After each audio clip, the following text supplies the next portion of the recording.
Blog Talk Radio.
Hello, everyone. This is Chrism, and I'd like to welcome you to this program about your Kundalini awakening experiences. And first things to discuss today is a shout out of gratitude to Amelia Santara for putting on this show and making this show available for everybody who wants to come and listen and maybe learn a little bit about their Kundalini awakening equation. So I'd like to say thank you once again to Amelia Santara. I'd like to welcome everybody here to this program. You can feel free to ask any kind of a question that you have that pertains to your Kundalini awakening experiences. And so feel free to call in. And the call-in number, the guest call-in number is area code 347-934-0026. 347-934-0026. And you can call in with your question. Amelia Santara will pick up the call. And if I'm streaming Kundalini Consciousness at the time, when I open my eyes, I'll look and she'll have messaged me that somebody is there with a question. So feel free to call in, everybody. And welcome. Welcome to this last Wednesday of September. September has been a very, very interesting month. For me, and I just got back from an ayahuasca retreat in Bend, Oregon, which went very well. And once again, ayahuasca is proving to be a very, very strong component of a Kundalini awakening equation for some people who are willing to go through that level of purification. And for some, it's a fairly minor purification, and for others, it can be much stronger. For those of us that went down to Peru, well, we know how that can be down in Peru, but Hawaii grows pretty good ayahuasca, pretty good chacruna as well. These are the two components that make an ayahuasca tea.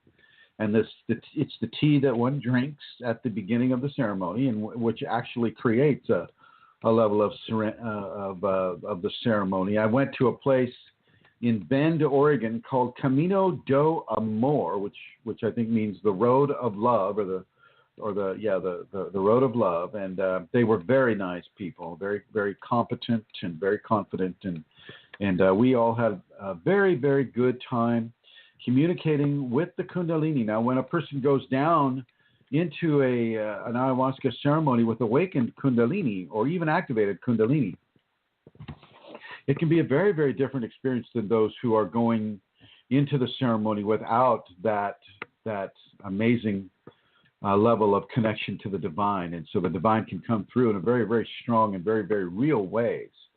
And I want to compliment Amy, Scott, and Sean Camino do Amor for the excellent work they did during the 3 back-to-back ayahuasca ceremonies that I participated in. And so that's been part of my experience with September as well. And I want to welcome everybody here that's in the chat room right now. Lana Seeker, we have some guests, Vincent, Mary Jean Manisha, and we have some callers too. We have a few people calling in from all over the country here. So welcome everybody to this program.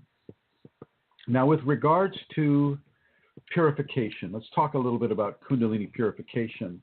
The purification aspect of Kundalini can be fairly sublime to very, very strong and severe.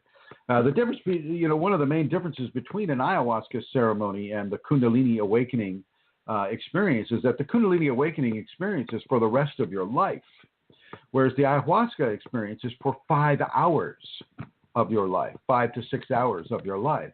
And, that's a very, very big difference. The Kundalini itself has plenty of time with you because, it doesn't go to sleep. It doesn't have to go to the bathroom. It doesn't have to get the kids ready for school. Kundalini basically will do what it wants to do 24/7 with you. And your big choice is whether or not you're going to choose to surrender to it or not. And most people, the wise person will surrender to it and begin to learn from it. People who are more innocent to the process may have more of a time struggling with it, or if they come into it with specific agendas, power, aggrandizement, or ego aggrandizement, those folks will also tend to have more of a difficult time with it as well. When you do this with the ayahuasca, literally, the ayahuasca kind of takes you over. And when you come into the ayahuasca with activated or awakened Kundalini well, then the ayahuasca and the Kundalini will begin to take you over. And for that 5 or 6 hours of your life, you are shown things, you are demonstrated to things, you are taken to places, you are given a very, very strong, typically strong level of teaching that takes you over to some degree, depending on how how your karma is, how your resistance is. Are you vomiting all the time? One of the names for the ayahuasca is La Purga, which is Spanish for that which purges you. And purging is another form of vomiting, and vomiting is another form of purification that will quite often occur within the ayahuasca experience. Not all the time, though. I went up with some friends of mine, and they, I don't think either one of them purged or vomited at all, whereas, I was basically waterboarded with my vomit. So just to give you an idea. It's a very, very interesting experience. It can really rock your world too, in a good way. Because you come out of it feeling very, very clean, very, very purified in many different ways. And so it's a very good thing to do. Now, but with the Kundalini activated and awakened in your lifetime, well, that purification is ongoing all the time. And I know a lot of people lose sight of that when they're inside of their awakening or their activation. That they go through a certain level of stages, and then they think they're done. It's like, oh, yes, I am enlightened now, and I don't have to purge or purify myself anymore. If only it were true. No, the purification and the ego purging goes on for as long as the person inhabits the flesh body that they're currently living in. And that's something that people really need to understand. The purification aspect of Kundalini is fairly intense.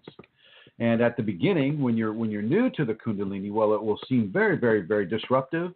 It'll be very much in your face. It will begin to take over your body. It will begin to take over different aspects of your personality.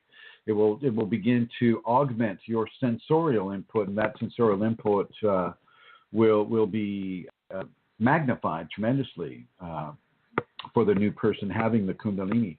And it will begin to formulate situations in your life that allow you to begin to understand the teachings that the Kundalini wants to give to you. So, for instance, if you want to say you wanted to, so we'll just say you live in Texas and you want to move to Alaska, okay?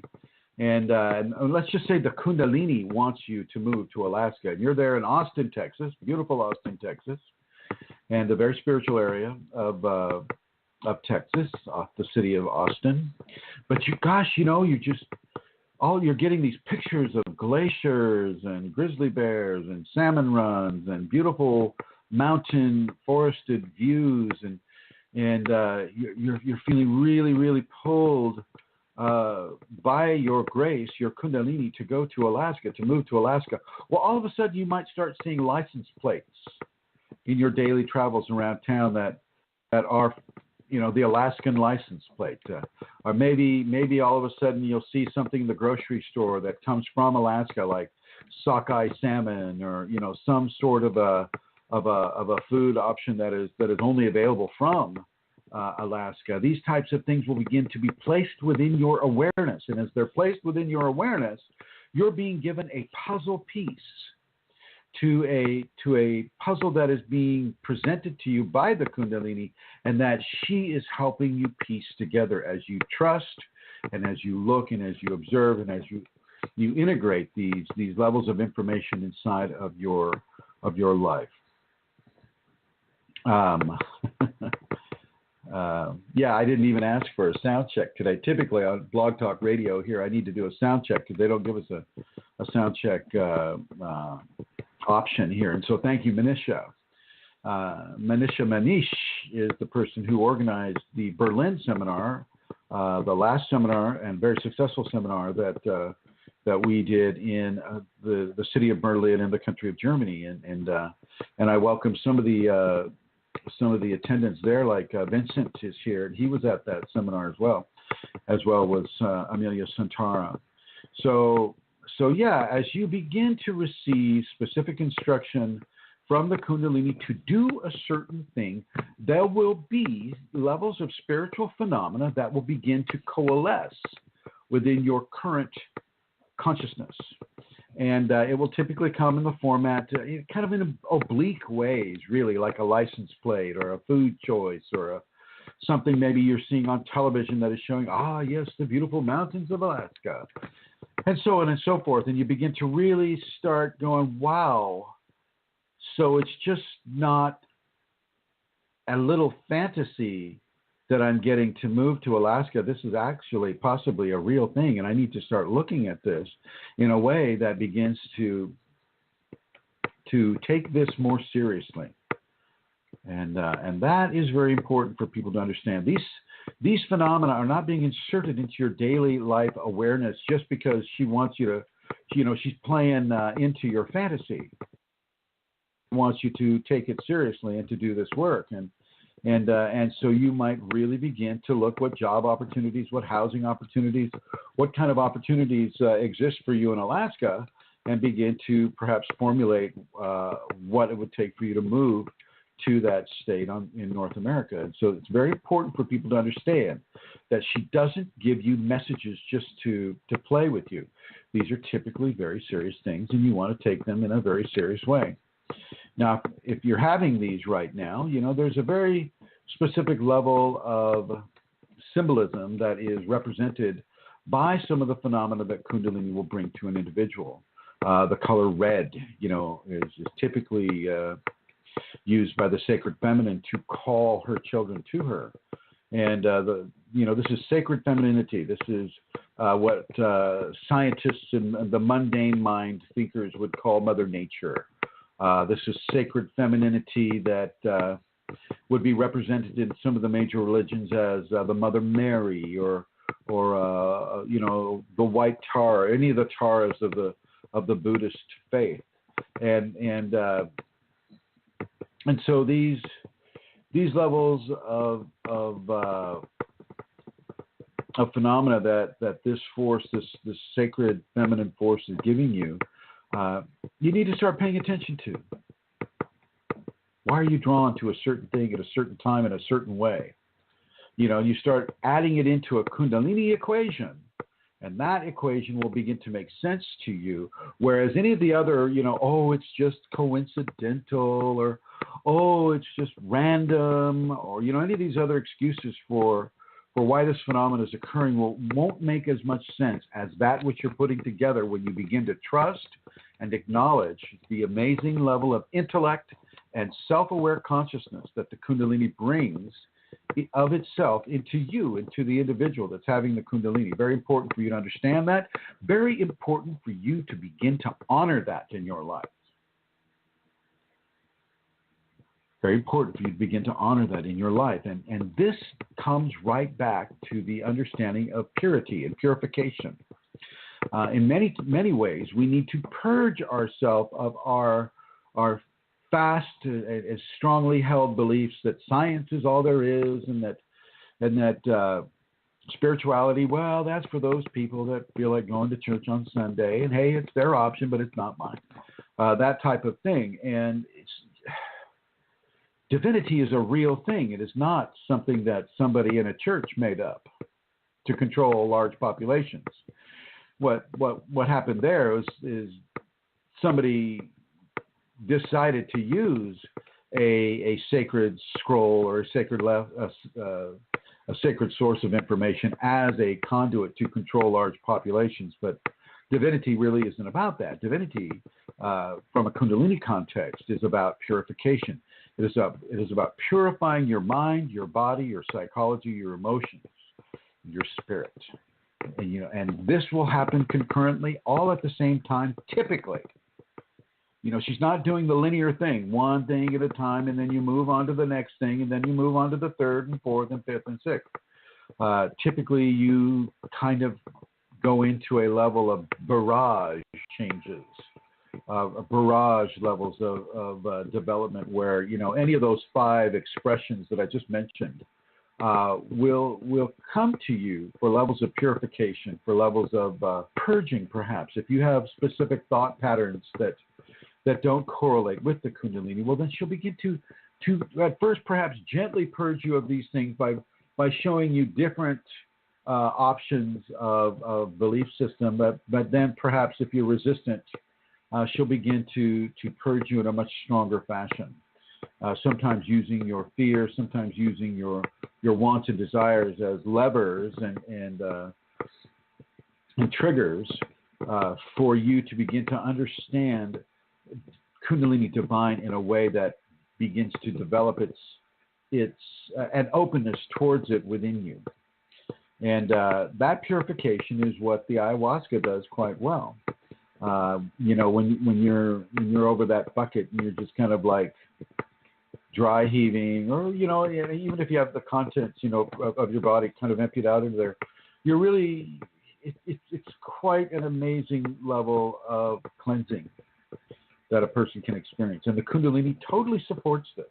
This is why the ayahuasca is the only thing that I will ever really recommend for people to do in order to begin to understand and respect and experience Kundalini phenomena without actually having it activate. But the one caveat that I have to add into that is if you're doing the ayahuasca, your Kundalini might activate or awaken within you. This is why I've been doing these ayahuasca ceremonies lately, because so many people are going into the ayahuasca ceremony and having their Kundalini awaken, and then coming to me and saying, hey, I went to this ceremony and I began having kriyas, or I begin to have, Kundalini phenomena, and I need to know what to do and how to do what to do and all of these types of things. So I began mostly once in 2010, but mostly this last February and this just a few days ago, this last weekend, to really begin to explore the ayahuasca and its role within the Kundalini environment on a personal one-on-one level, so that I can come at this from a more authentic standpoint, from a experiential-based standpoint, and give people the level of information from an honest and authentic source, rather than just researching things on the web and kind of using other people's experience to try to develop explanations. So it's very, very important to know that the ayahuasca will clean you out inside and outside. I mean, you'll fast, you'll purge, you'll do all these different things, but you will get an experience of Kundalini, a very, very strong experience of Kundalini if the medicine is good and if the environment is safe. And that's another thing that I want to cover in today's conversation, is not all teachers are wise, and not all wisdom is wise, and not every teacher that has, such great levels of charisma and a great, beautiful way of presenting their message, and shazam, boy, that's the teacher to have, because that's not always the case. And you must be very, very, very discerning, very, very discerning, and look them up and look for a track record, and yet always allow your Kundalini, however you feel, or, typically people who are looking for a teacher, a Kundalini teacher, they often have it already, or they're going off of somebody else who has it in their suggestion, and vice versa, because it's still not a very well-known phenomena within the Western world, certainly. And so you want to be very careful why you're looking for Kundalini or for a Kundalini teacher. What is it you want from the Kundalini? Why are you doing this? What are your purposes for wanting to have the Kundalini activated? And are those purposes being fueled by your ego or your wants and desires? What's fueling your need to have the Kundalini come within you? And from there, you can begin to understand where your level of teaching really needs to begin.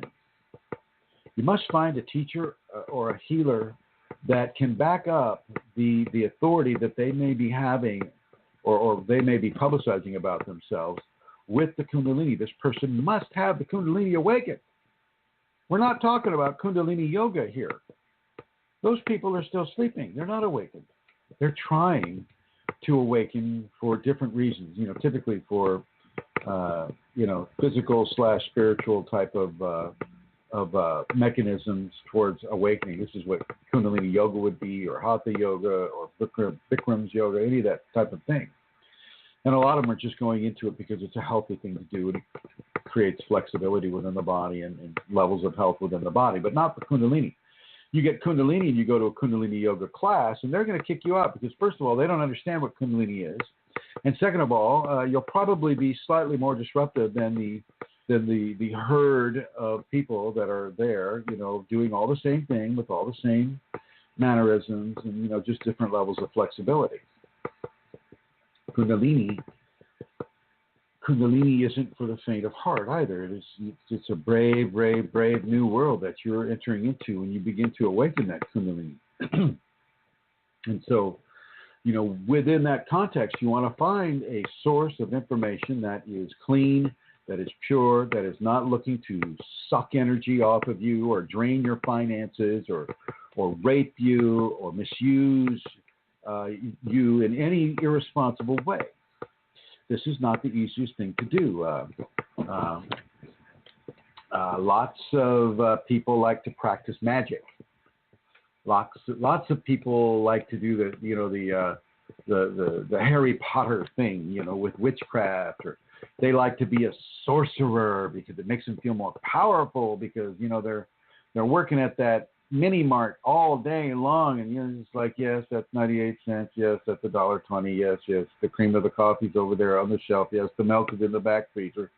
Yes, that beer, I need to see your license, blah, blah, blah. They're going through this all day long, and, they're fantasizing as they do this about being the powerful sorcerer. Yes, I am the powerful sorcerer. I can bring that quart of milk just through telekinesis up here to the counter. Oh my God, I'm so powerful. And, they're going into this, this sorcery with a need to have control over their inner environment by seemingly controlling their outer environment. But what they don't understand is that they're inviting a lot of spiritual creation that does not have the nicest interaction with humans. Typically, it's a very blood-sucking, power-sucking type of commitment within the whole sorcery field. I mean, Bremelin the Mage, he spelled it out pretty well. He says, if you come into sorcery without a pure heart, you will be consumed. Sorcery will consume you. That which you are sourcing or sorcering will consume you. The only way you can safely do sorcery is with a pure heart, the heart of a child. It takes extreme levels of purity, which almost nobody has, to be able to operate in a safe way within the levels of sorcery. And if you look at some of the sorcery that he did, he is basically forcing fallen angels and demonic creation to do good works as a punishment to them for being evil. Think about that. And if you're not pure of heart, and those folks get a hold of your lack of purity, well, they're just going to explode that lack of purity all the way through you and around you, and basically begin to consume you. And so you don't want to entangle yourself in sorcery. If you're having a self-validation issue, find another way. Find another way to build up your ego or to build up your self-worth. Find a way that is not, playing Harry Potter games or sorcery games or becoming an evil magician. And a lot of these folks that are pushing themselves into the public do not have your best interests at heart. They have their own best interests at heart. And these are the ones that are trolling the internet, waiting and looking for somebody like an innocent person. We'll just say innocent little Mr. Chrism is going out there and, oh gosh, I want to be able to fly and I want to be able to peel an orange without touching it because I don't like the sticky juice that gets all over my hand. And so little Mr. Chrism goes over to a sorcerer or sorceress, male or female, and says, wow, I'd really like to have those special powers that I saw in the Harry Potter movies. And the first thing that sorcerer or sorceress is going to do is I have that. I can give you those. Oh my gosh, yes. But, how much can you pay? And we'll say little Mr. Chrism says, oh, well, I can pay you $100 every month. And she goes, well, okay, I think you need to pay $3. But at the same time that you're paying the money, they're getting their hooks into your astral body, into your energetic anatomy. And they're beginning to not only drain your bank account, but they're beginning to drain your energetic structures as well. And this is where people get into a lot of trouble. And these entities can actually come into your body and remain in your body and parasite or parasitize your body for years and years and years, destroying the fabric of your life, destroying the fabric of those around you, because they'll jump from one person to another. And don't think that you need to give them permission. That is such a load of hooey. Because I'm on the radio, I will say hooey. That is not true whatsoever in any way, shape, or form. They do not need permission any more than a mosquito needs permission to suck your blood. Okay? This is a predatory world. If you have the ability to kill and consume, well, then you get to do that. You get to kill and consume. And so it's very important for people who are looking for spiritual guidance or looking to awaken their Kundalini to, first of all, refine their motivation. Why are they looking for the promise that comes from Kundalini awakening? Why are you looking for that? How much of your ego is involved in that search? Very important for people to understand that. And once again, I want to give out our call-in number. The area code is 347-934-0026. I would like to introduce my co-host and the originator of this program, Amelia Santara. See if I interrupted her doing anything here. Are you there? Are you awake in the Emerald Isle? That was me snoring. I sure am awake. That's the exciting moment of the program. It's good to be here, and thank you, Chrism.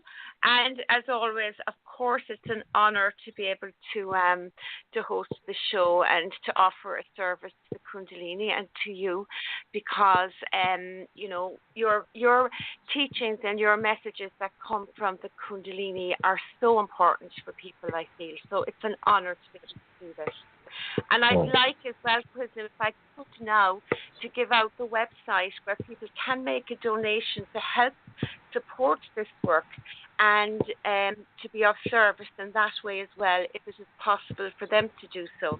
And you can go to www.chrism-kundalini.blogspot.com, and there you will see a donate button.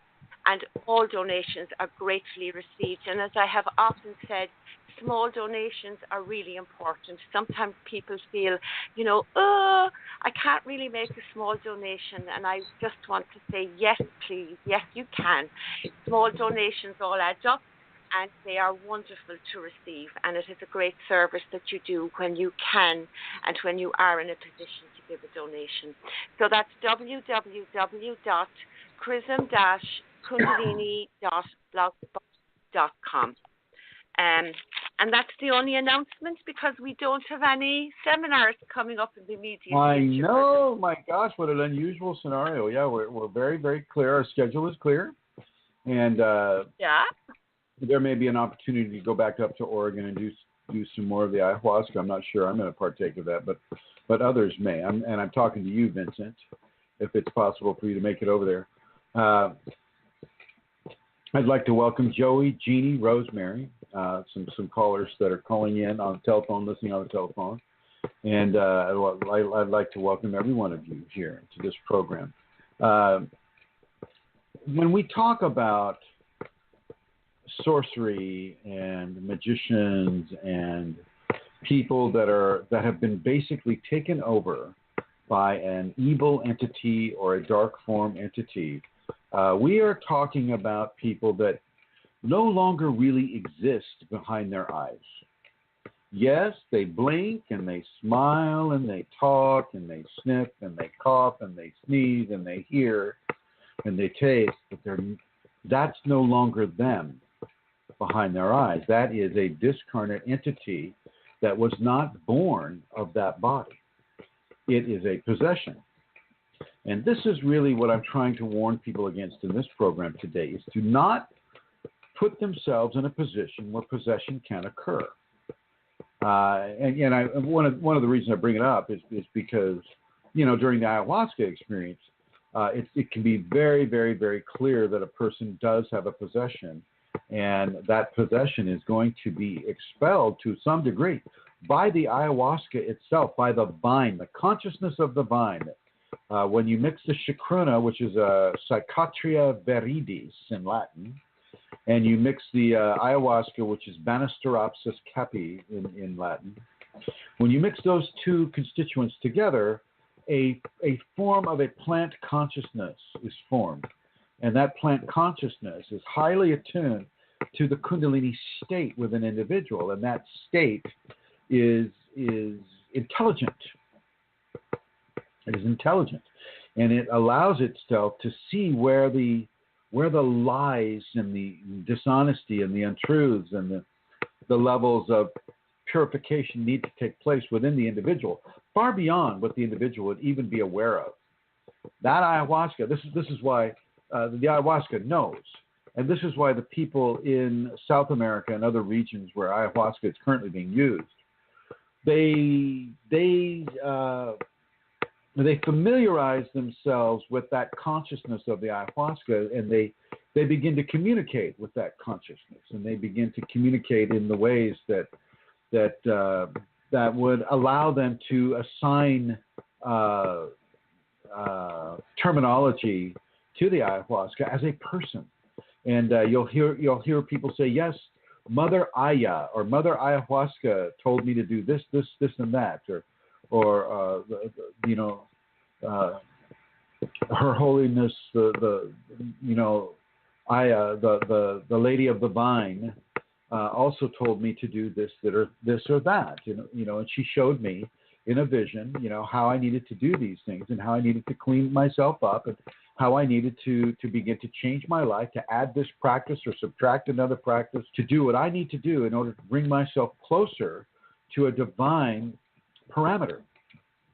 And so you'll hear people talk about the ayahuasca as if they're talking about a person. And typically it's a maternal person, a person of great feminine integrity, great feminine wisdom. And it's very important for a person to understand that they're not fantasizing about this. This comes to a person in real time. This is not some, little fantasy game that they're taking this jungle tea and it's forming a fantasy and this fantasy says this or that.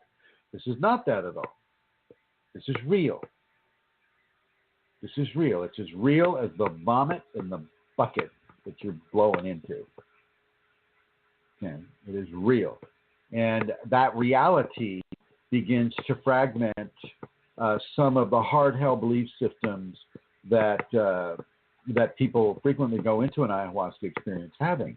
Like, nothing exists beyond what science understands and can create or replicate or measure. This is just all a figment of my emotional imagination, or I'm just having a psychological break or a breakdown or, these types of things. None of that is true. This is a real dimension of authentic experience that goes beyond the five senses, that goes beyond what science or the pillars of education that are based in science have decided is to be real or not real. It's very important for people to understand that. Plenty of doctors and MDs have had ayahuasca experiences. And of course, they'll take the ayahuasca vine and they'll take the chacruna leaf and they'll pull it apart and they'll go, oh, well, the ayahuasca is an MAOI inhibitor. And because it's an inhibitor, that means that the dimethyltryptamine within the chacruna leaf can reach past the blood-brain barrier and directly affect the neuroreceptivity of the brain. That's all true. That doesn't change the fact that it's a real thing and that it's got a real consciousness. Just because you can explain the mechanism on how, a specific tea, in this case, affects the brain doesn't mean that you strip it of its authentic awareness within you. That science cannot measure awareness.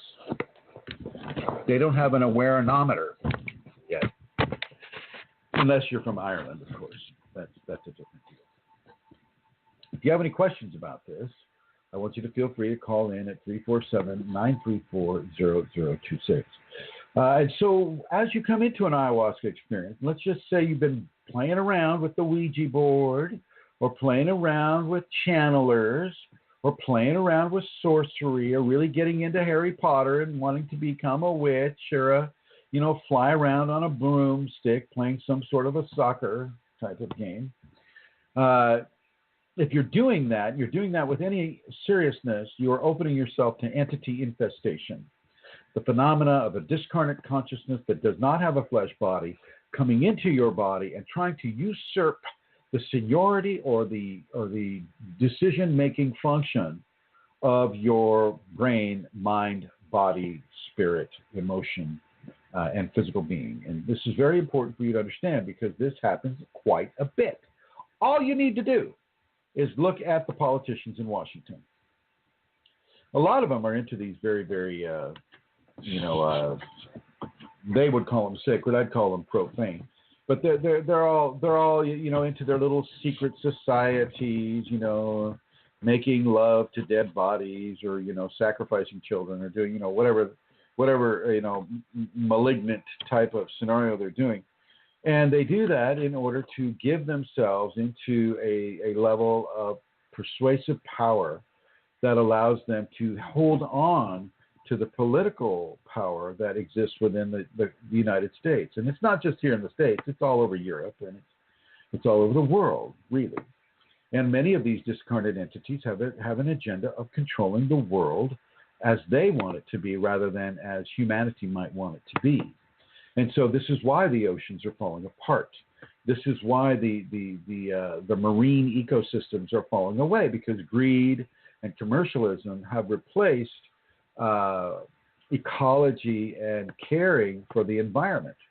And you've got some religious systems that are saying, oh, we're stewards of the land, but we don't mind if we radioactivate the ocean because we're stewards of the land. I don't quite get how that works, but, that's what they say, and that's what they go with. And so it's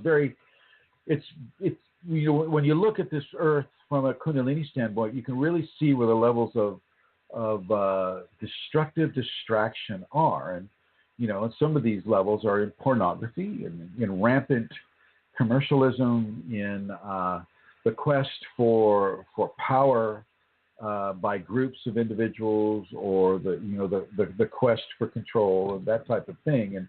And they're willing to sacrifice any aspect of this world in order to achieve their goal. Well, that's the same kind of entity that a lot of people open themselves up to when they're looking for the Kundalini for purposes of ego aggrandizement, for building up the ego, really buying into the wants and desires and needs and wishes and fears and, the fear of loss and the want of gain equation.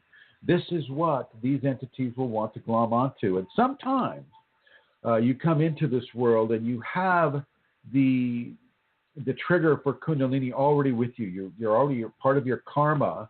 And part of your reason for being on this world is to have the Kundalini in a very specific way. And yet, as soon as you get that, boom, an entity comes in, pops in, and the Kundalini allows it to pop in. And all of a sudden, you have a possession, and yet you don't know how to get rid of it. You didn't do the Ouija board. You didn't do the sorcery or the Harry Potter or the witchcraft or the, what have you. You didn't do it. You just had the Kundalini activate you, and boom, all of a sudden, you've got an entity that's using your own hand to smack you in the face. Not kidding. Not kidding. This is happening. This is happening to someone who's listening right now on this radio show. Okay? Someone who I've met, someone who's a friend of mine. And so I want you to understand that it's very important for people to really, really vet a teacher that they would consider giving their attention to, giving their giving a position of authority within their life as far as teaching about spirituality, teaching about the energetic anatomy, teaching about what techniques are good, what techniques are not so good, these types of things. You need to be very, very careful. Very, very careful, because possession is very easy and it doesn't always feel good. And once again, I'll say it again, they don't have to have your permission at all. Oh, and for those of you that are calling in on archangels, I got news for you. The archangels, though they exist, they're not really standing there waiting to be commanded by you. They've got other things that they do. They're not always there to protect you when you make stupid mistakes. Now, you may have guidance. You certainly have spiritual guidance that will help you in those areas. And, you can call them whatever you want. But the archangels, they've got other things to do besides babysit young, ego-oriented, unevolved minds. I wouldn't count on them, but you can count on your spiritual guidance. And I would definitely, advise an individual who is exploring these areas, to count on their spiritual guidance, that which represents goodness, that which represents love and harmony and help and hope and a level of grace that allows us to evolve towards divinity rather than shackling us and corrupting us away from our own divine natures. So you listen to that divinity and you let that guidance within you help you choose what teacher is best for you, and follow that guidance. Like me, it may, that teacher may have a terrible, terrible web presence, because typically people that speak the truth are the most hated teachers on this world. People don't want the truth. They want their fantasies. They don't want to be, they want the truth that corresponds closer to their ego than the truth that actually is. And so they'll castigate them or, give them death threats. Like sometimes I get death threats, these types of things. But I'm the only teacher I know of out there that teaches what I teach and the way I teach. But there are other people out there like Gopi Krishna, although he passed in 1986, I believe. But I'm sure that there are other teachers out there that have some sort of a system that is similar to what I do. And so you look at them and you gauge them and you feel them and you let your guidance inform you. Now, if you have already participated in witchcraft or sorcery, or say you went down to Peru and you decided to do the ayahuasca down in Peru, but you didn't really know anything about the people that are doing it there, Peru is a great spot for some terrible, terrible possessing events to occur. Now, if you go down to Alonso del Rio, not so much. Alonso del Rio is a he doesn't even like to be called a shaman, but he is a purveyor of ayahuasca, and he helps you with he helps you access that transformative experience without becoming possessed. But if you go down to some of the other areas, closer, say, to the Amazon River and whatnot, there's all kinds of what they call dark brujos, B-R-U-J-O-S. These dark brujos are totally and completely controlled by entities, and they are hunting for a person like you. They go on the hunt, and often during an ayahuasca ceremony, the ayahuasca will highlight some of these entities and begin to remove them. This is why I feel ayahuasca is very, very proactive for Kundalini awakening individuals, is because there's a very, very definite level of purification from negativity into positivity that is actually occurring in real time, during the ayahuasca ceremonies. And it's better to do more than one. This last session or group of sessions I went into, it was back to back. Friday night was the first ceremony, Saturday night was the second ceremony, Sunday night was the third. And, it typically will start at 9 o'clock and it'll go to like 2 or 3 in the morning. And you wake up feeling just fine, but you feel like you're a little bit of a peeled grape for a while, because you've gone through such a tremendously purifying experience.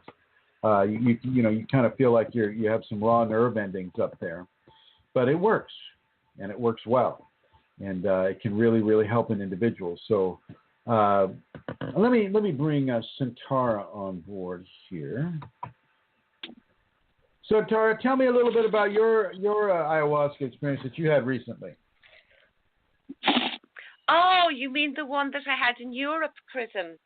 Well, that was just one experience. It was one ayahuasca. Well, just to let people know, I also went to Peru that time with Chrism back in February, and we had 4 ayahuasca ceremonies there, and we would have had a day to process. So I'm very interested, actually, Chrism, in what that was like to have 3 back-to-back with no day to process in between, because I haven't experienced that. When I went to Europe recently in Berlin, I went to an ayahuasca ceremony with a different person to Alonso. It was a shaman and somebody who likes to be called a shaman. And it was a one-time experience. So it was really interesting. It was very, very different in many respects to the experience in Peru. And yet it also was a very very positive experience. I had, if you can call it positive, I also had the vomiting and the purging. It was short, but it was extremely explosive, I think might be a good word. And it was very compressed and powerful while it was going on, but it was short, But yeah, I had 1 or 2 very interesting experiences that were kind of a bit shocking for me. But what was very interesting with this one was that also the Kundalini itself was very communicative with me. And I was very aware of that during the ceremony as well. And the Kundalini, gave for me directly to do things such as, about love and some directions within my life that I was to follow, which I have been doing. What else can I say, Chrism? Well, no, I mean, I was glad I did it. Yeah, go ahead.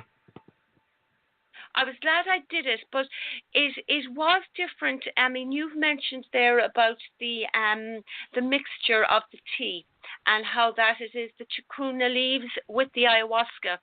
And what was different with the ceremony that I attended was we first of all drank the ayahuasca on its own, and then sometime later we drank another thing which I cannot remember the name of now, but perhaps somebody else in the chat room there that was also at that ceremony might remember. It wasn't chacruna, but when we drank that sometime later, that began to have an effect. It was a different sort of what's the word I'm looking for? It was a different beginning. It was a different feel to it, Chrism. The ayahuasca on its own was a very grounding kind of an experience, and it wasn't until we took the second one that I began to feel myself go, to be taken. But I was never taken, if that's the word I must use, by the ayahuasca personally. Now, not everybody. This is my own experience in the way that I was in Peru. So that's very interesting for me, because I don't know if it was the combination of the tea or whether it was just for me at that particular time. I'm not sure, Chrism. No. But interesting. Thank you for sharing. And Manisha has written a word called AKAZIE. So I guess I'll chant it and go Akazi, which may have been the admixture. It sounds to me like they were actually fermenting the tea in your own stomach, because ayahuasca won't reach the brain without. I mean, it is that level of opening the door. It does not contain, ayahuasca contains no DMT. Okay, and so basically they put the ayahuasca in you and let it sit in your stomach for a little bit, and then they introduced the admixture, which does have the DMT, and basically they fermented it in your own gut, and that went through the blood-brain barrier and into the brain, and then that is the MAOI inhibitor. So yeah, very cool, and I will only truly recommend the chacruna type of experience, although I understand, Amelia, that you had a good experience with this akazi and the ayahuasca, but I cannot recommend it simply because they married the two plants in your stomach. Because I'm more of a traditionalist, and the traditional tea typically is the way Alonso del Rio in Ture, Peru was preparing it, and the way the Camino del Amor people also prepared it. They used Hawaiian ayahuasca and Hawaiian chacruna, and oh my God, did it do some deep, deep, deep therapeutic work on everybody. Wonderful. Oh my word! Was it? It was nothing like the experience in Ture, Peru. Nothing at all. It was deep, deep, deep work, and people were really, some people had a very, very, very difficult time. Some people thought, that they were gonna die.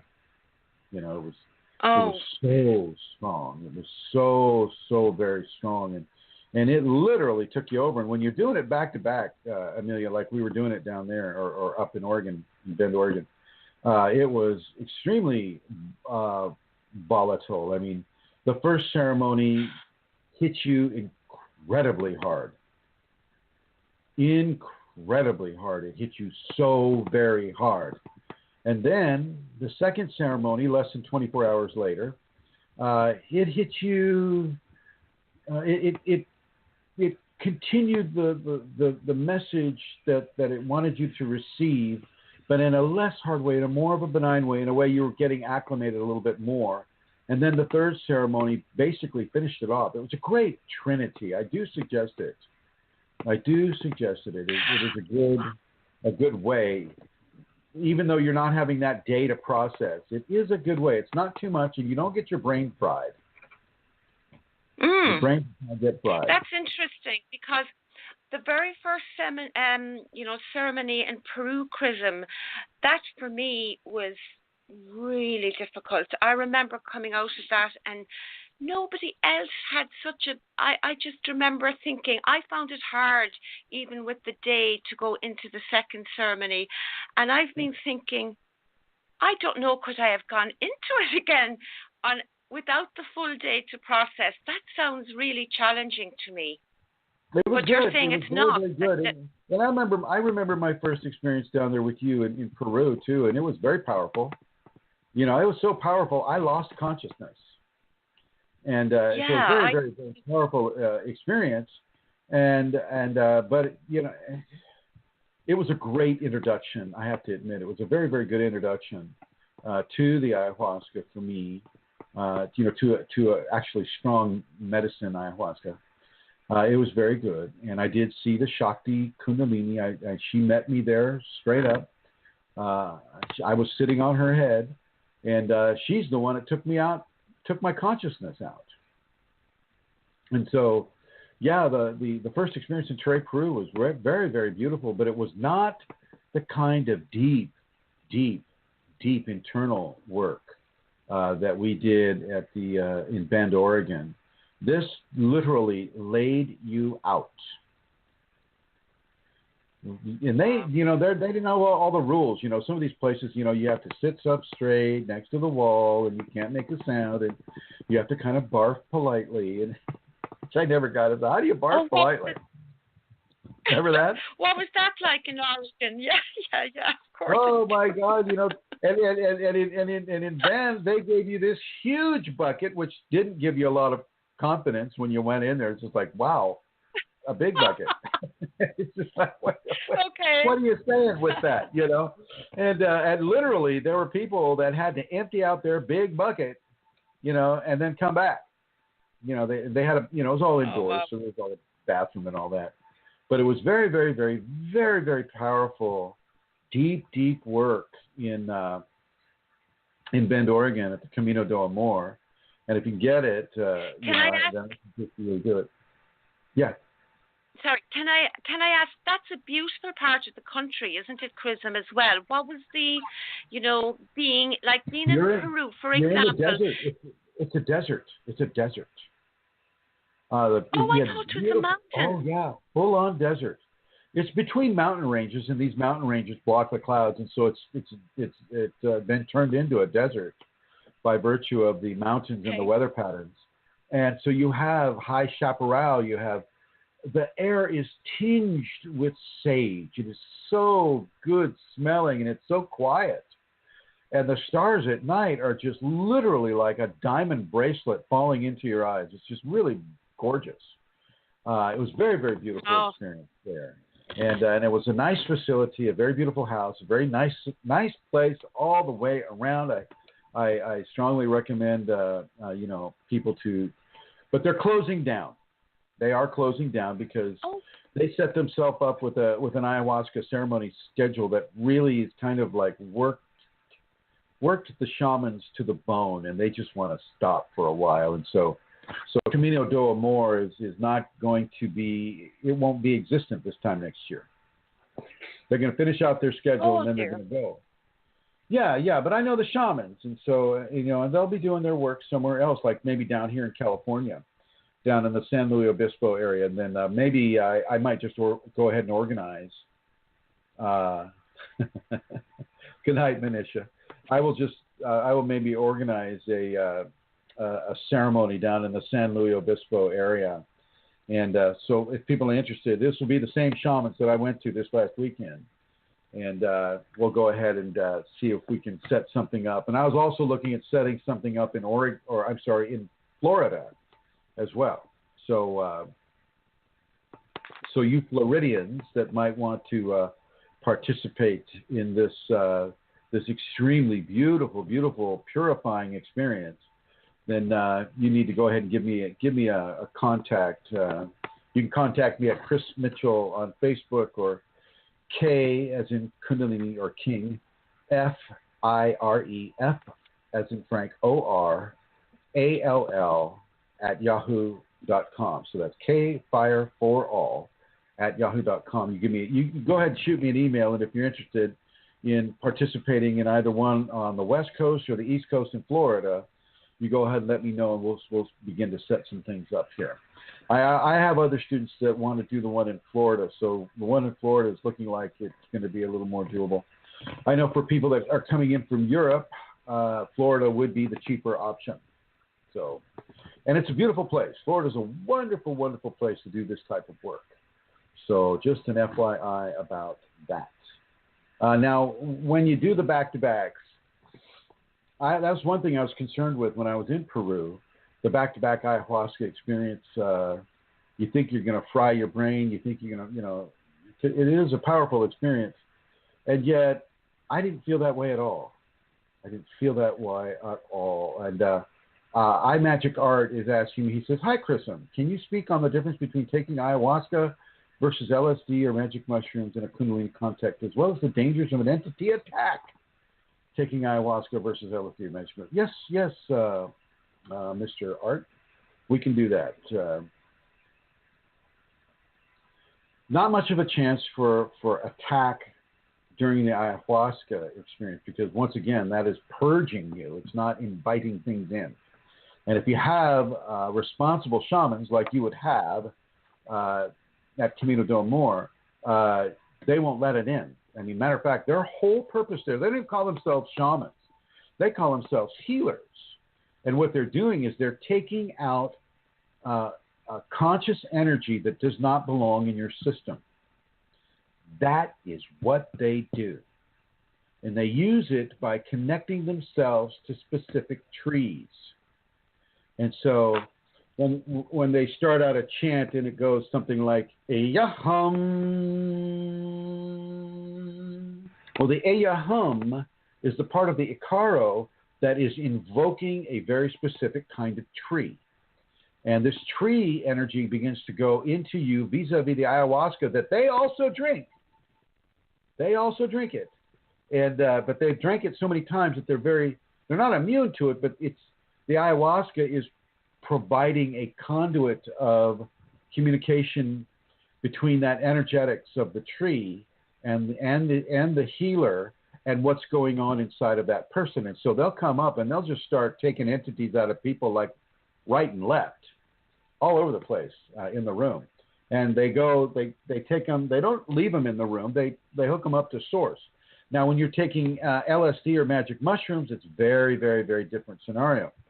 LSD or magic mushrooms are far more prone to entity infestation, to being possessed, than any kind of an ayahuasca experience. LSD, is basically a 12-hour experience, and you typically, not always, but people are often running around, going on walks or in some way entertaining themselves as well, so that they can see the trees melting or things of that nature. Magic mushrooms, which I have done, there's much more of an opportunity for possession to occur. Certainly within a Kundalini context, most people that take LSD or magic mushrooms don't have the Kundalini in the first place. And one thing I need to really illustrate for you, Art, and for other people listening is that when you have the Kundalini, you literally have a red flag over you waving to everybody in the astral of like, yeah, Kundalini person here, high protein energetic meal here. And so if you come into it with activated Kundalini, you're attracting the entities already because you have the Kundalini. And then when you add the LSD or the magic mushroom into the equation, well, you literally strip yourself bare of any kind of protection that would have occurred. Now, if you have a spiritual connection that can protect you throughout your psilocybic magic mushroom experience or your LSD experience, well, then that's one thing. But most people don't have that. And so, yes, you can set yourself up to become highly parasitized by taking the magic mushrooms, which you should never take with Kundalini anyway, But certainly, you know, with LSD or magic mushrooms, you can have that experience. Even the sleepers can be possessed, benignly possessed, because they wouldn't feel it anyway. They'll start feeling bad or murderous, and they don't know why. You know, and not everybody responds to that. But a lot of the shootings, you know, the theater shootings, the school shootings, these are done by people that have a parasitic entity infestation that is literally beginning to take them over. Literally. And you can see the quality of the entity by virtue of the things that have happened with people that have been infested by entities, such as the Colorado theater shooter and some of these other folks that have been doing these types of things. And it's very important for people to understand that you don't go into this without really, really, really vetting the shamans. There's some black shamans, or I should say some dark, evil shamans that are traveling the world right now, especially Europe, you know, and giving ayahuasca experiences that are connected to a whole cadre of evil brujos in Peru, just sucking up those people, sucking them up like you'd suck up spaghetti through a fork. So this is why I'm kind of talking about this on this program today. I want to go ahead and I'm going to put you in the Shiva blue there, Amelia. And I want to go ahead and bring Elizabeth Dalton Gonzalez, who was with me during that experience up in Bend. And she was also with Amelia and I and others in Peru as well. Hello, Elizabeth. Hi, Chrism. How are you? Hey, good. Glad you made it back safely. And yes. Can you speak a little bit to what occurred for you at Bend, Oregon, that was maybe a little different than what happened in Tere, Peru? Oh my gosh, so much. It literally for me was like if Peru was preschool, Bend, Oregon was first year of college. I mean, it literally is that different and that much more intense, I'll say. It was hard as all get out, and every day to go back in took a lot of courage and just, you know, a lot of self-talk, trying to, you know, convince yourself to keep going. But in the end, it's so worth it. I had to work all day today, so I haven't had a chance to really finish my processing. But you know, you're peeling away these layers, you're clearing all these pathways, you're literally dropping this karma so rapidly. And I already noticed in the few hours I've been awake and out in the world today, while I'm still like a peeled grape, still really sensitive and energies, you got to be really careful with other people's energy and stuff. But I've already noticed just things happening, just bam, bam, bam, bam, bam. So validating and so, and I mean just validating the experience and the growth and the, wow.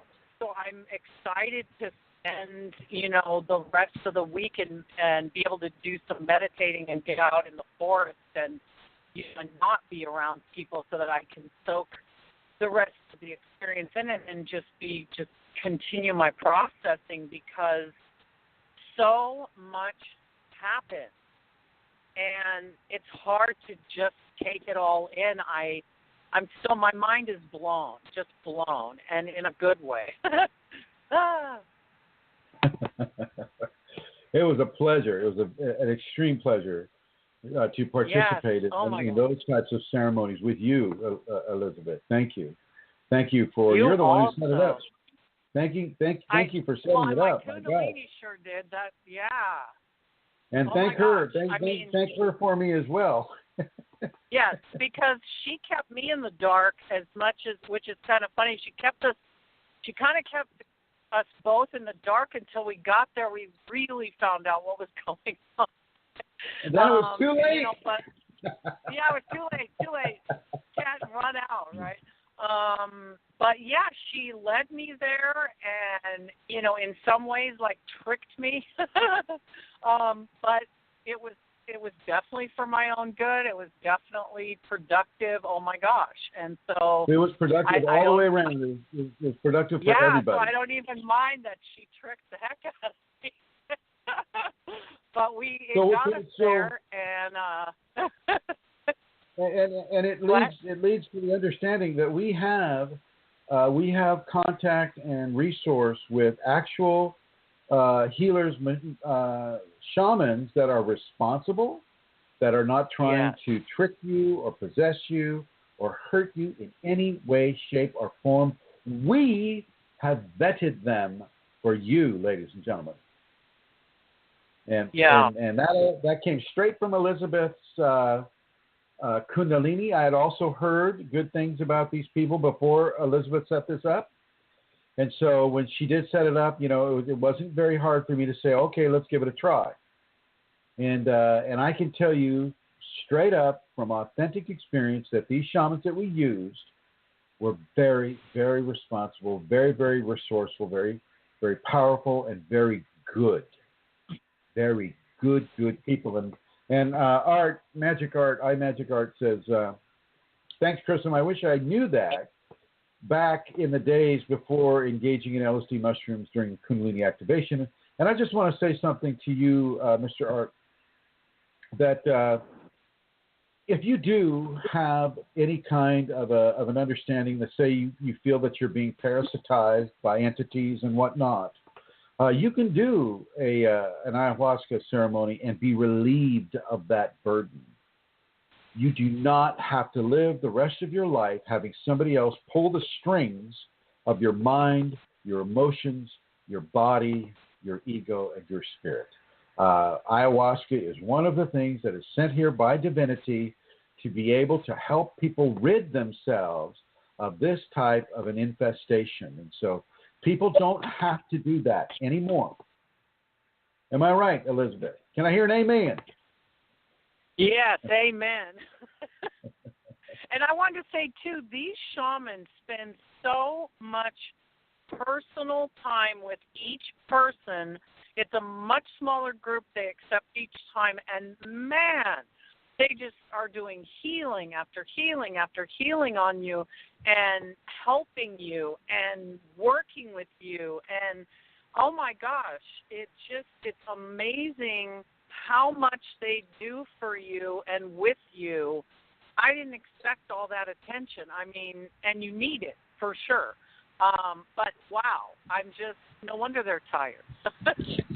And if you come in with a spouse or a boyfriend or a girlfriend, they're going to separate you because they don't want you. They don't want you there. This is not lovebirds, on a blanket experiencing the latest new, visionary drug, This is deep hard work. And what Elizabeth said about, say, Tere, Peru being preschool and this work in a Camino del Amor being first year of college, I totally agree with that.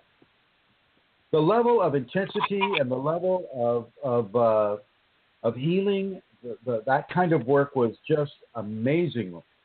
It was amazingly different than the very beautiful things. I saw some very beautiful things in Peru with Alonzo. It was very beautiful. His music is very beautiful, but this work is down and gritty. This work goes to your soul.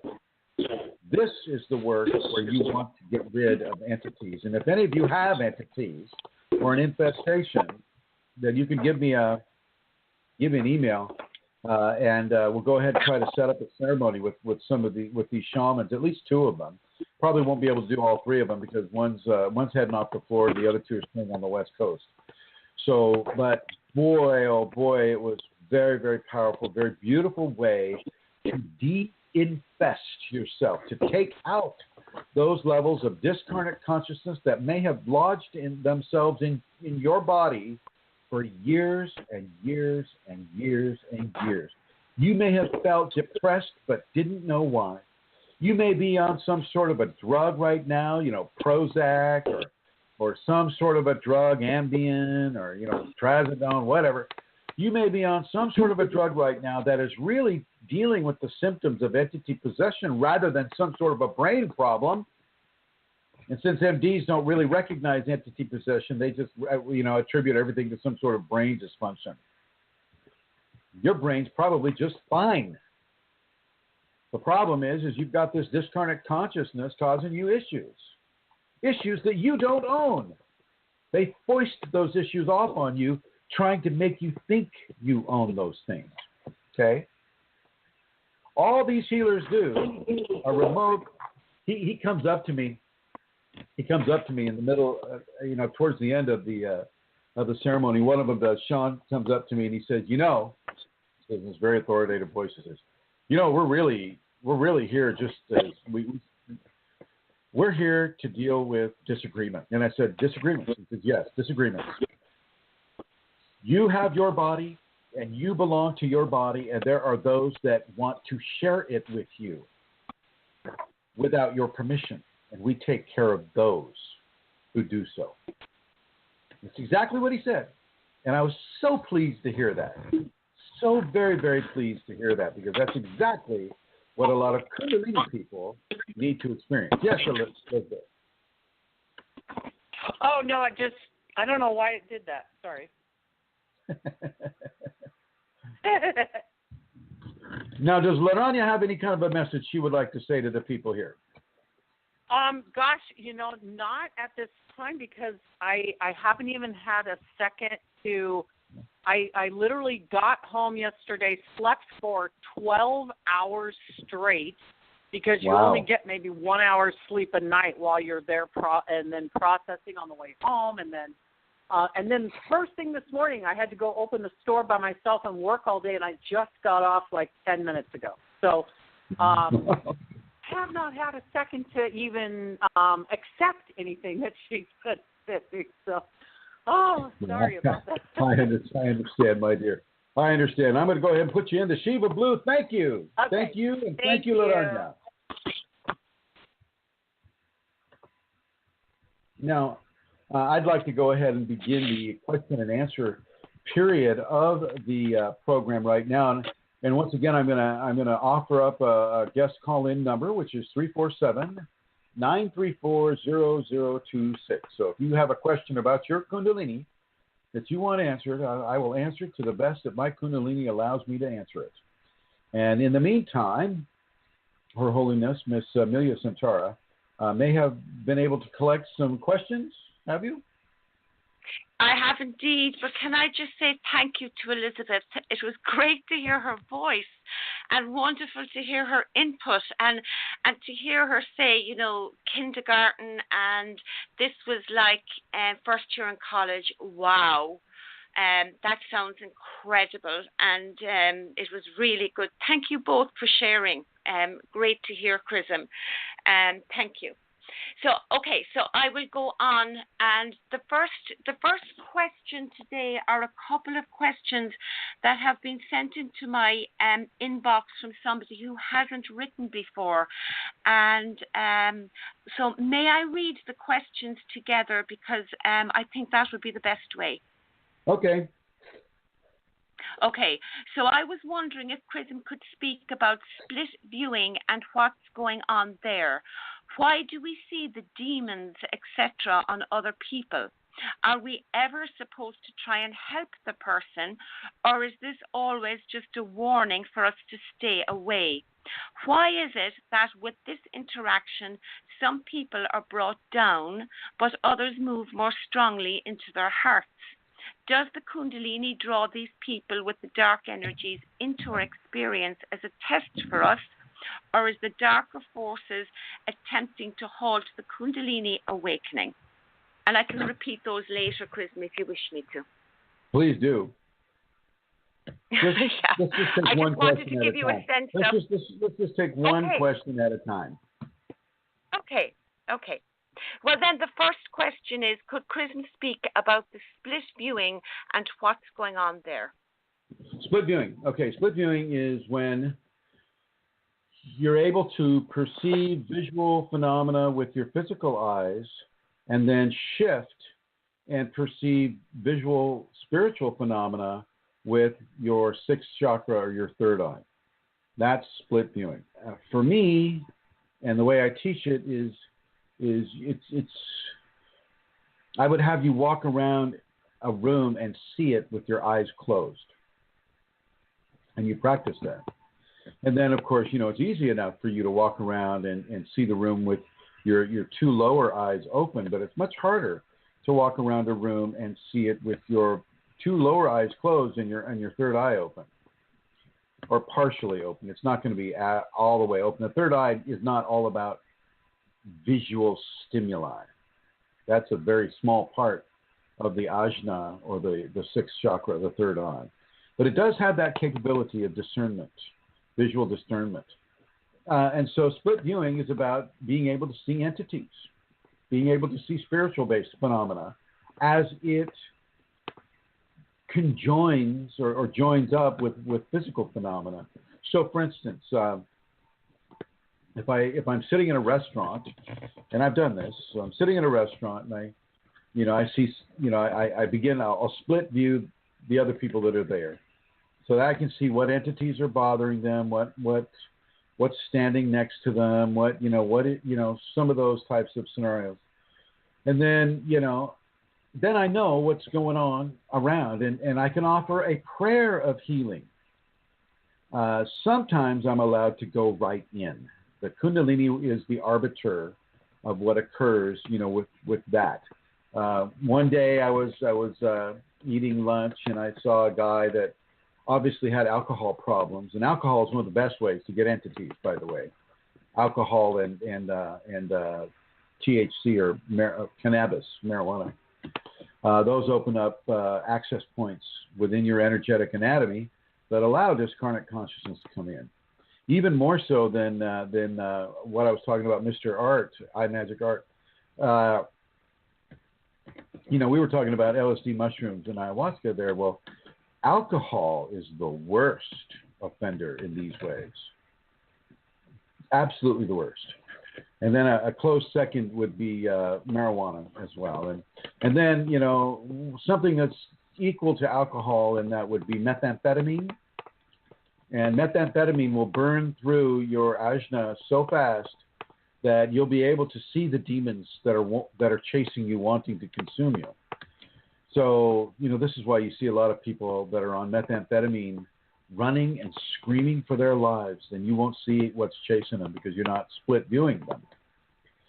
So when you're able to perceive through split viewing purposeful visual conceptual stimuli, you're able to say a prayer for an individual, rather than what I did with this guy that had the alcohol problem. I went in, I just basically lifted the demon right off of him.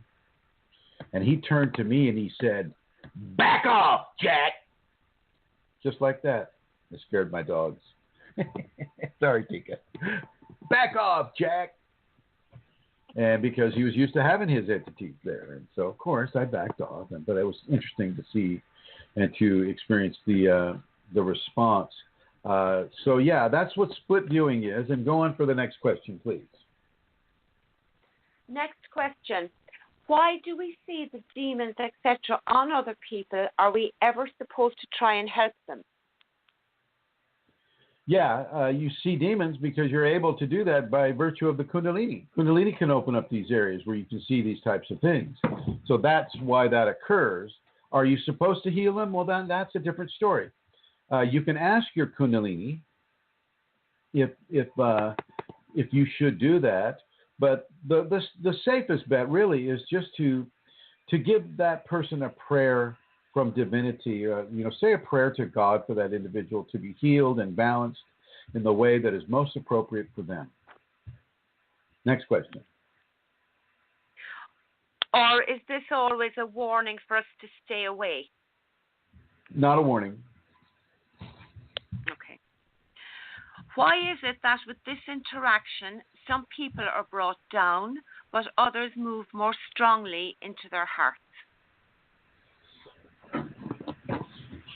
In many ways, among the sleepers, there is an angel on one shoulder and a demon on the other.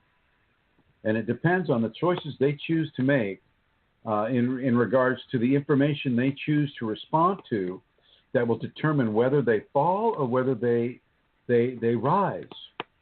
So it's not so much that the demon is forcing them to fall.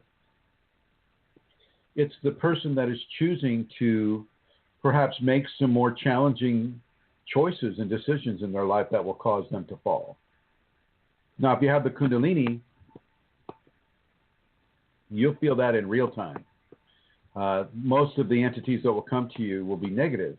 And so they'll be telling you to kill yourself. They'll be telling you to steal that man's wallet. They'll be telling you to cut off that person in the car. They'll be pushing you towards competition. They'll want you to cheat. They'll want you to steal. They'll want you to hurt. They'll want you to maim another person. And it's your choice whether you choose to respond to those challenges that those dark forces will give to you. And if you choose to respond to those, well, then you will pay the price. Next. Does the Kundalini draw these people with the dark energies into our experience as a test for us? Sometimes it does, yeah, but not all the time. It's not a cut and dry situation. Depends on the individual. Over. Forces are attempting to halt the Kundalini awakening. They will always try to do that. They will always try to do that. They do not want you to know your own divinity. They want you to stay in the dark. They want you to stay blind. They want you to stay exposed to their control. Over.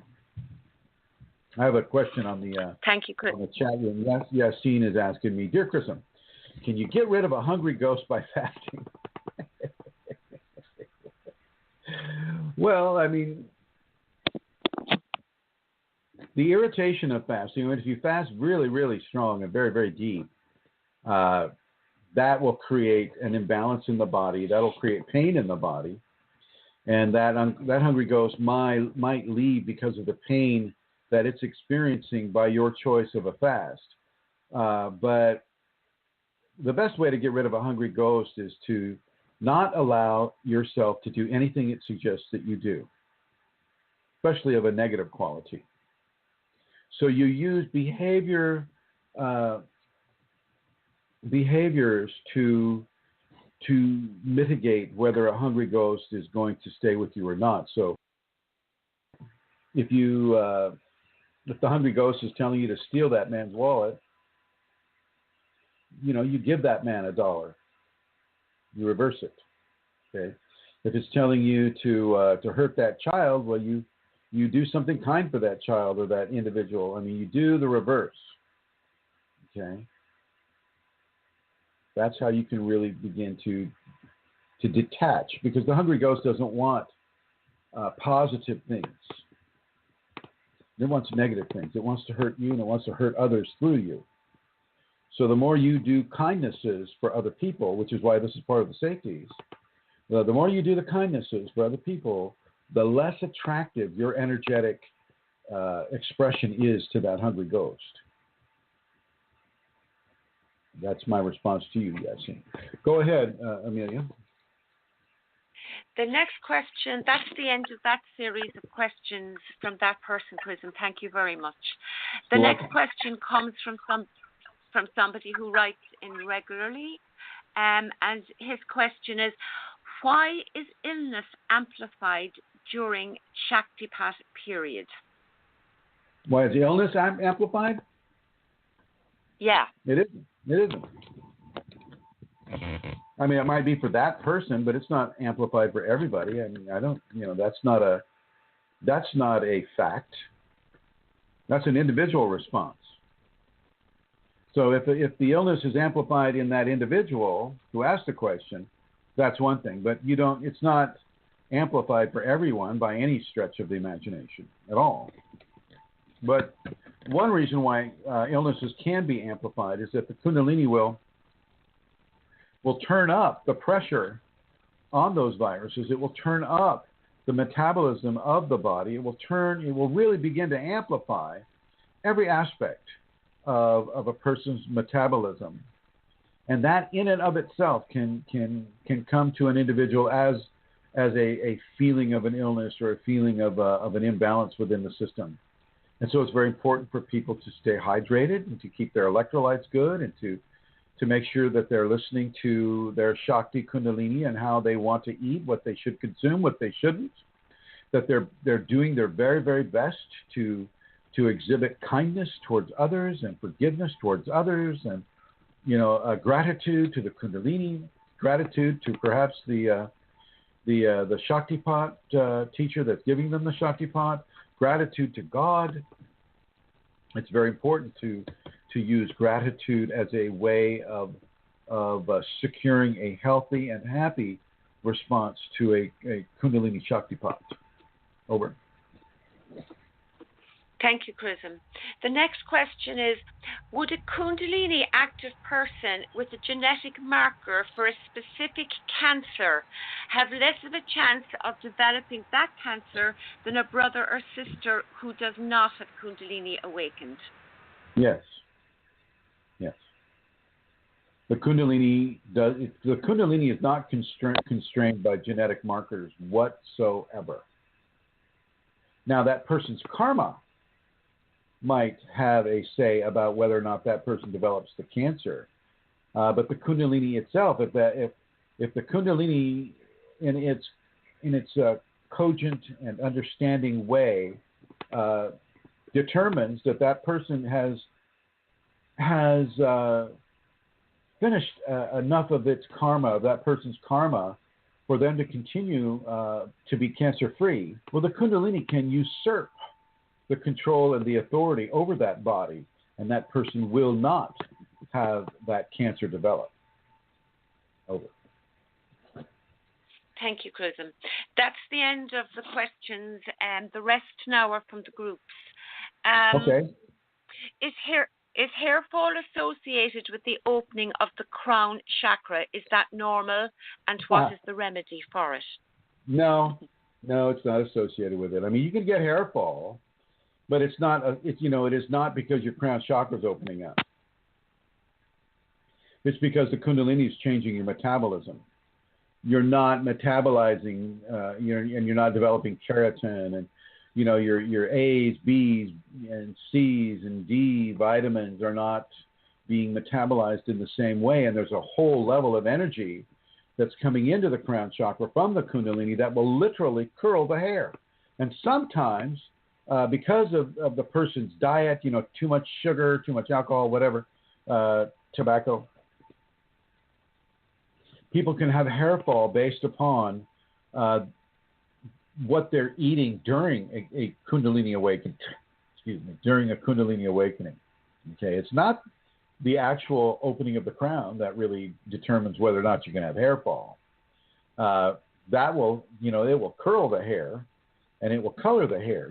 Often the person's hair will go gray or white just by virtue of having the crown chakra open up, but not always. That's not, a hard and fast condition either. But the hair fall is mostly a nutrient issue and a metabolism issue rather than a crown chakra issue. Over.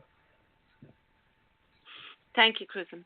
The next question is, I went through LASIK 8 years ago to get rid of my glasses, but after a year, my vision has gone bad again.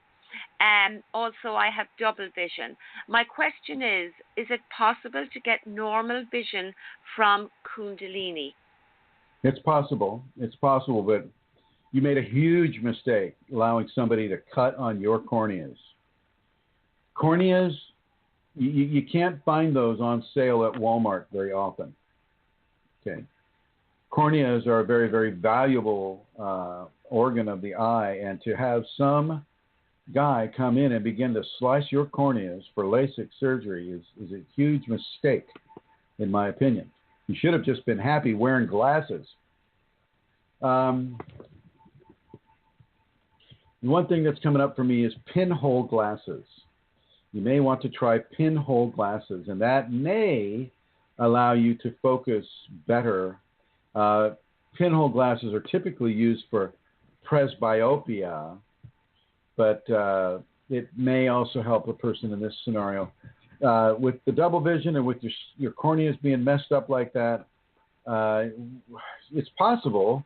You can never take anything out of the realm of possibility through divine intervention, and this is what it would take for with the Kundalini would do it through a divine intervening act.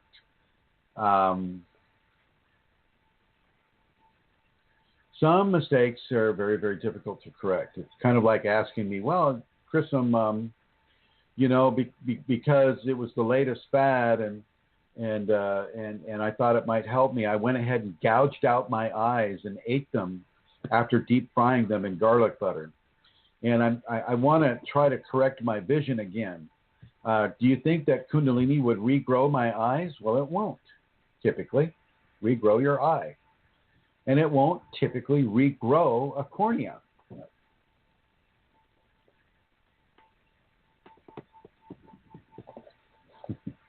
And Nara's kissing me right now. So it won't typically do that. Sorry. So I will always say that there is a possibility that the Kundalini could step in and help you with your eyes. I will always say that, and it's true. But it's not a guarantee by any stretch. Over. Thank you, Chrism. Would you advise that person to go on the healing group or not? Sure, if they want. They should have. I mean, really, LASIK is not a guarantee. I mean, I've had friends of mine do LASIK, and their eyes become extremely photosensitive. They always have to wear sunglasses. I mean, you just don't want to let the medical industry talk you into these types of therapies that are not going to always be proven comfortable or helpful. They allow it to occur because a certain percentage of people have an increase or have a normalcy of their visual mechanisms, but I don't see that it lasts very well. And I don't see that, I certainly don't see the benefit of LASIK at all whatsoever. And I don't recommend anybody with Kundalini do it. I say, fall in love with your glasses, leave your eyes the way they are, let the Kundalini heal your natural eyeball. Don't shove a knife in your eye and then ask the Kundalini to heal it. Sorry. No, I know that makes sense, but it's done, isn't it? Unfortunately. Done. Yeah, somebody made a choice. Yeah. Now they got to live with that choice, and that's part of the responsibility of being a human, is you live with the results of the choices that you make. Okay, thank you, Chrism. The next question is, in the last days, I got an inner impression that sugar is contraindicated for me in the moment of my heavy process. I like to eat chocolate when I have so much pains. Have you some idea about this, please? Should I let it? Let it go. Your Kundalini is telling you to get sugar out of your system. You get that sugar out of your system. Absolutely. Take it out, all of it.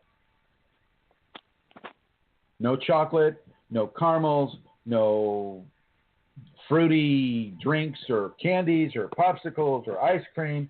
You take all of the sugar out of your system, all of it. And you let your Kundalini determine what it is you eat.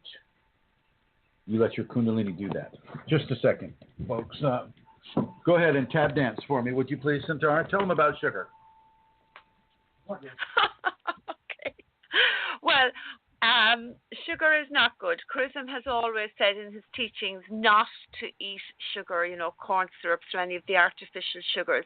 And with regard to chocolate, I have also heard him say that the caffeine, even though it's very minute, is caffeine in chocolate, that is another thing that is not so good about eating chocolate, because caffeine, even in very small quantities in a Kundalini context, can create much stress on the adrenals and on the body in general.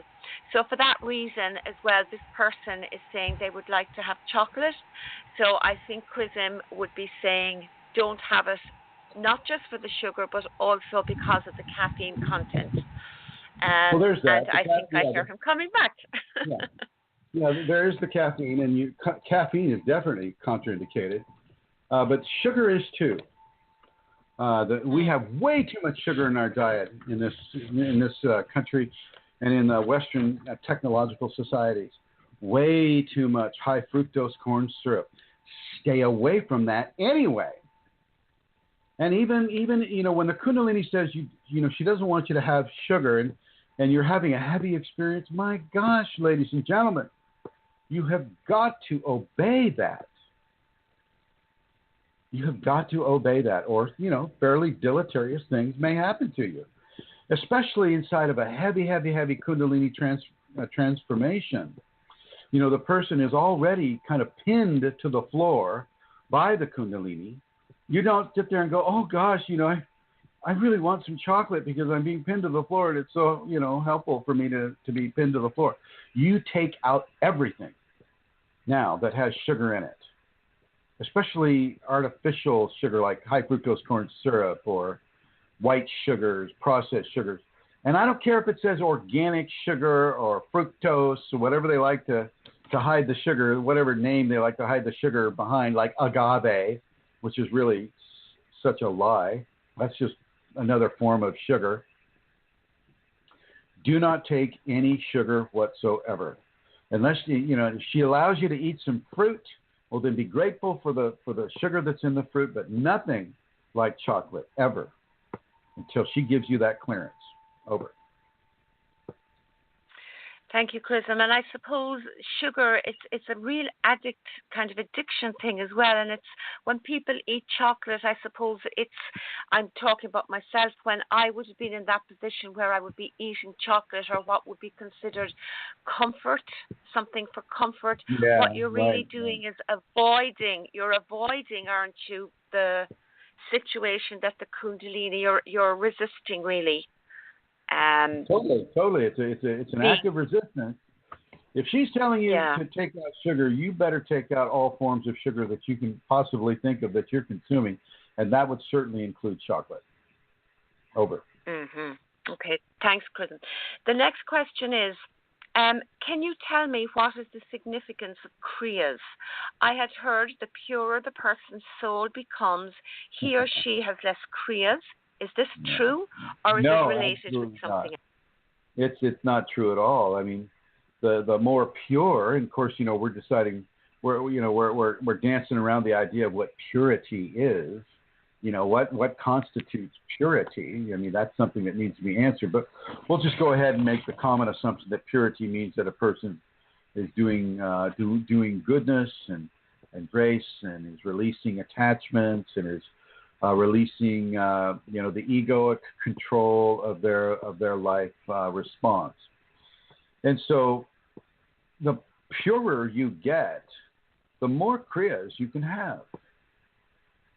Because you're promoting Kundalini as you get purer and purer, like the person with the chocolate. You're taking the chocolate out, you're getting more and more pure, and therefore you're opening more to the Kundalini. The more you open to the Kundalini, the more energy comes in, and the more energy comes in, the more kriyas you go through. Okay, and yet at the same time, the more blockages you have, the more kriyas that can come to really work its way through your blockages. The kriyas are about the energetic infusion of the physical system and the response of that physical system to that energetic infusion. So you get those shaking kriyas, or you get kind of tied up into knots, or various yoga positions, which is where yoga actually originated from Kundalini kriyas. It's the kriya is the physiological response to the Kundalini energy coming into the system and changing and charging that system. Over. Thank you, Chrism. And the last question from the groups is, does ayahuasca, Oh, there's two questions. You've kind of answered these, but I'll ask anyway. The ayahuasca retreat session, is this only for the K-active person, or is it for anybody? And does it improve the Kundalini in an activated person? Yes, it improves the Kundalini because of the level of clearing that can occur through the ayahuasca. And so it does streamline the energy in that way. And it also teaches the ego of the individual what to do, what not to do. You know, don't have the sugar. That's right. You know, don't have the caffeine. You know, when you're taking the ayahuasca, you're on a very kind of a dieta or dieta, as they call it. And this takes out a lot of sugar, takes out alcohol, takes out, various components of the normal societally consumed food items, takes out a lot of that already. And so it can indeed streamline an activation, but it also removes some of those entities that may be influencing the activation in a wayward fashion, or in a fashion that is going to be more painful or less desirable for the individual experiencing the Kundalini. So in many ways, it can help that Kundalini process, for sure. Now, the other thing is, no, the ayahuasca is not strictly for the Kundalini awakened or activated. It's for everybody. Everybody can benefit from an ayahuasca ceremony, and I mean everyone. Everyone. And you go into it with the knowledge that you're participating consciously in your evolution of your body, of your mind, of your psychology, of your emotions, and of your spirit. You are gaining when you do an ayahuasca ceremony. You're gaining ground, and especially if you pay attention to the lessons that the ayahuasca is teaching you. Remember, I think it was Amelia, and I'm going to quote you there, Miss Amelia Santara. Amelia Santara said on one of the groups that ayahuasca can be seen as liquid Shakti, and I couldn't agree more. It is a dose of liquid Shakti that allows you to experience some of the benefits of Shakti Kundalini within a 5 or 6 hour period. And so you might ask the question, you can rephrase the question, is experiencing the Kundalini Shakti beneficial? And it most certainly is. Most certainly is. And so I want to thank you, Amelia, for making that excellent quote and giving that excellent service to people through that expression.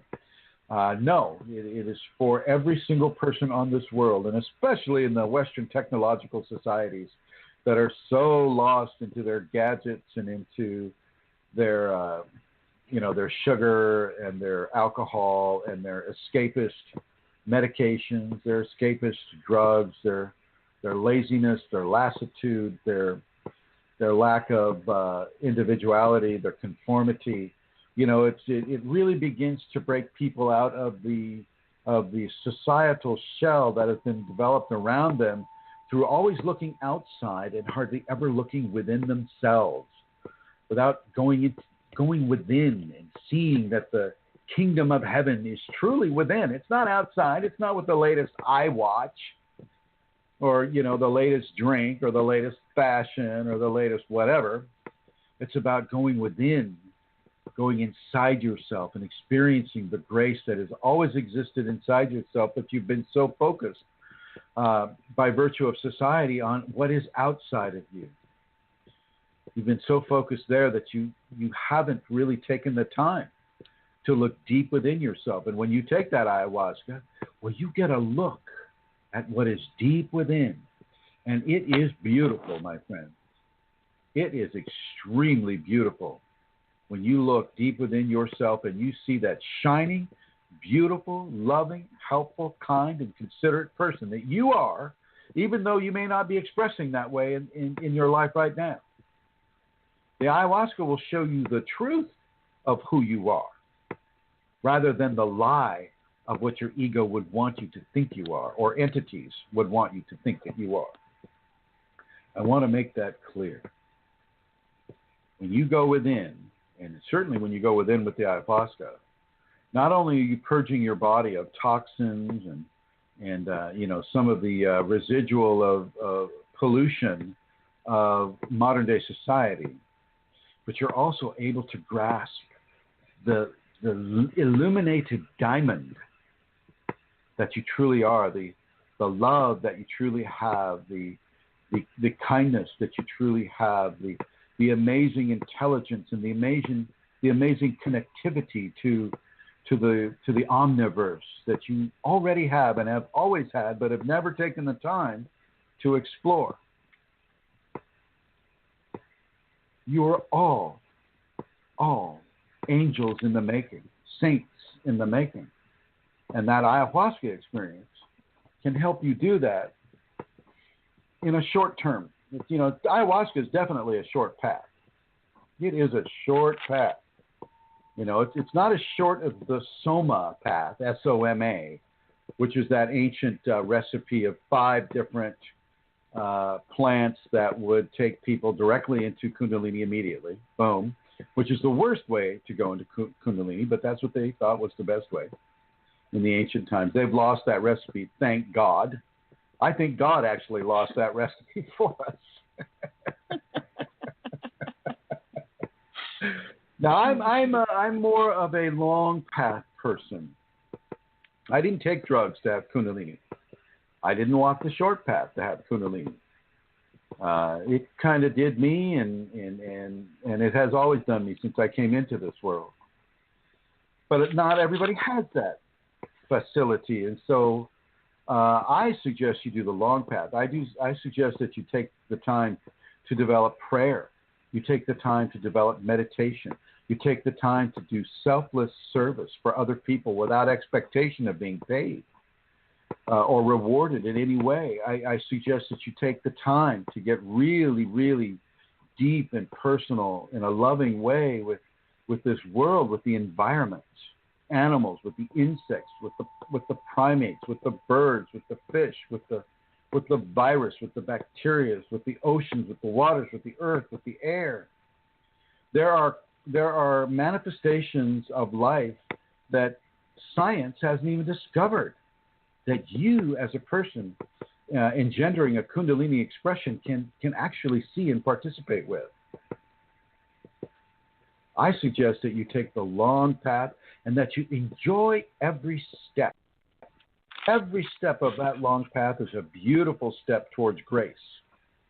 I suggest that you practice the Kundalini Awakening Safeties, which you can get to at KundaliniAwakeningSystems1.com, or as Vincent put out a Vincent, type that. Would you please type that the web address for the safeties page that you put out, Vincent91 there? If you could do that, please. If you're able to do that, I don't know what time it's like. 11 or 12 o'clock in Germany right now. It's nearly 1 a.m. 1 a.m. There you go. Actually, Chrism, it's 1 a.m. here. It's 2 a.m. there. Oh, he's probably snoring away. I know it. Yeah, I know it. It's www.kundalinisafeties.com.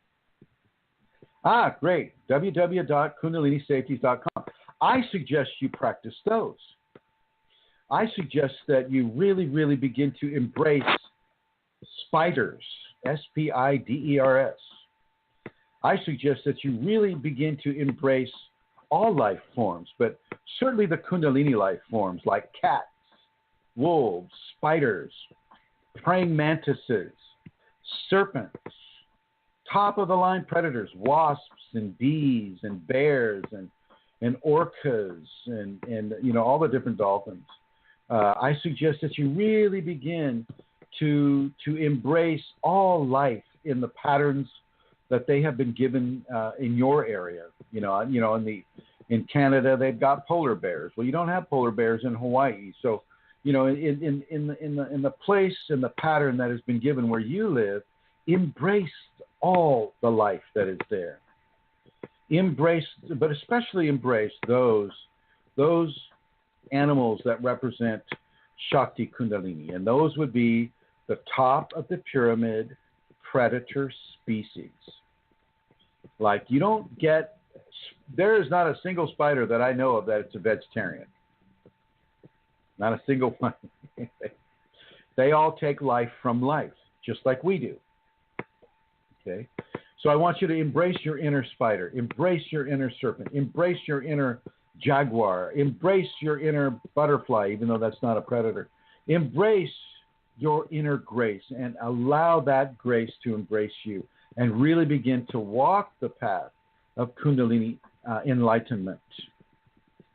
If you're listening to these words, ladies and gentlemen, if you're listening to me say these words right now, you've already been invited.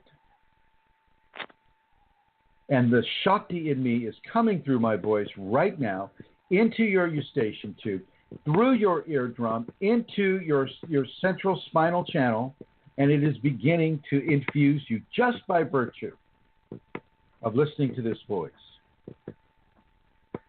You've been invited, and I strongly suggest that you accept that invitation. Don't be afraid. Kundalini is natural to the body. It's as natural as blood, bone, hair, saliva, you name it. Kundalini is natural to who you are.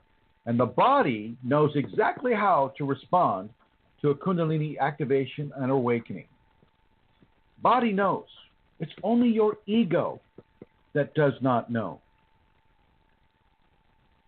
So begin to condition your ego away from fear-based responses to things that it doesn't understand.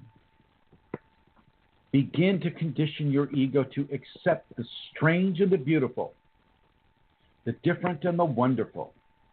And if you have the availability of doing an ayahuasca ceremony with a qualified shaman that has a track record of good deeds and good service and honesty and truth and wisdom and trust in the divine, then you go ahead and do that ayahuasca ceremony. If you don't have access to that, you give me an email, and we'll see if we can hook you up.